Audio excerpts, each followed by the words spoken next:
All right, so today on the deep dive, we are investigating what might be the ultimate budget mystery. The ASUS Chromebook CX15. Exactly. This is a machine that sells for what, $159? 159, yeah.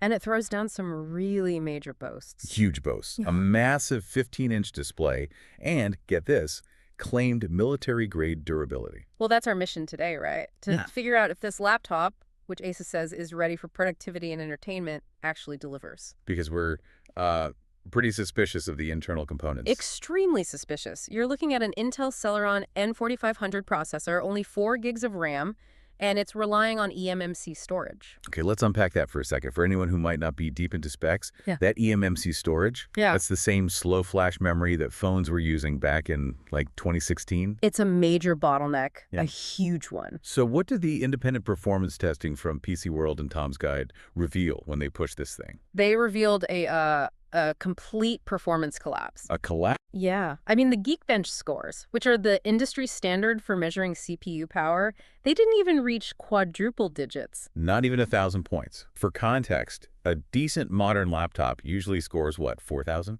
At least. So not hitting 1,000 means you are operating at the far, far edge of what is even viable technology today. That sounds aggressive. But what does it mean for you in real life? It means you hit a wall, a hard, non-negotiable performance ceiling.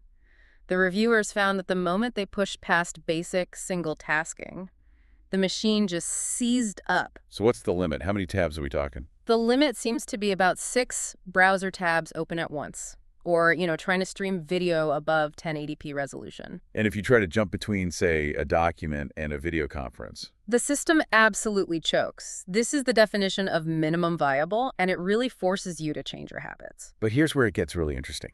Because the physical build quality is a total contradiction to all of that. It really is. I mean, despite the $160 price and the fact that it's all plastic, reviewers said the build quality defied all expectations. It's true. The chassis is rigid. The 15-inch display doesn't wobble or flex when you open it. And critically, it holds the actual military-grade durability certification. The MIL STD 810H standard. Exactly. That means it's been tested against high and low temperatures, vibration, even minor drops. So you have a laptop that can literally survive a tumble, but it can't handle a moderately busy workday. And that's a perfect example of design trade-offs. You see it with the input devices, too. The keyboard is supposedly pretty good. The keyboard is genuinely good. It offers decent key travel, really tactile feedback. One reviewer was so impressed, they wrote their entire published review on it without any issues. But then you contrast that with the trackpad. It's painfully small. At just 4 inches wide and 3 inches deep, reviewers called it the smallest trackpad on a 15-inch laptop in 2025. And why does that size matter so much? Because it makes multi-touch gestures like pinching to zoom or swiping between tabs frustratingly difficult. It cripples your productivity in a way the slow CPU already started. Let's talk about the battery in that context. It gets between 7 and 11 hours, which is enough for a full workday. It is, but let's connect that to the bigger picture. That 42 watt-hour battery is significantly smaller than what you'd find in a typical 15-inch machine. So why does it last so long? The only reason it lasts that long is because the internal components, that Celeron processor, use almost no power. Competitors with more power-efficient but stronger CPUs can hit 16+ hours because they have physically larger batteries. So after all of this, what's the final verdict?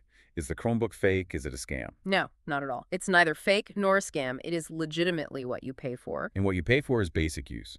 Absolutely. It's capable of genuine basic use, streaming video reliably at 1080p, writing basic documents. It works. It's the absolute minimum viable laptop. That's the perfect phrase for it. It's functional for its price, which is about the cost of dinner and a movie, but only if you know exactly what those severe limitations mean for your day. And I think this deep dive shows you exactly how critical it is to look beyond those bold marketing claims like productivity ready and really understand what minimum viable looks like today. And it leaves you with a final thought. If a $159 machine can achieve military-grade build quality, if it can withstand physical abuse, But it can't handle 6 browser tabs. right, then what assumptions do we need to question about the actual cost of performance versus the cost of just build quality? That's a fascinating question. Something for you to mull over.